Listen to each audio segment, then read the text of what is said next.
Like guys, ఇవేంటంటే blenders అంటారు. ఇవి మనం షేడ్స్ ఇవ్వడానికి యూజ్ చేస్తాము. ఎగ్జాంపుల్ ఏదైనా షేడ్ ఇవ్వాలన్నా, ఏదైనా ఈజీగా చెరుపుకోవాలన్నా దీంతో నీట్గా చేస్తాము. ఇప్పుడు చూడండి, ఫస్ట్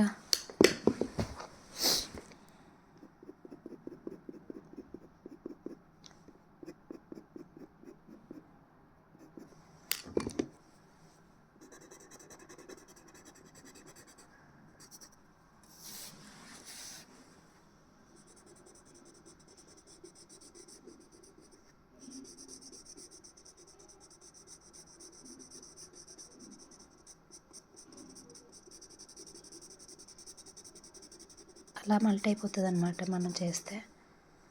అంతే, వెరీ ఈజీ.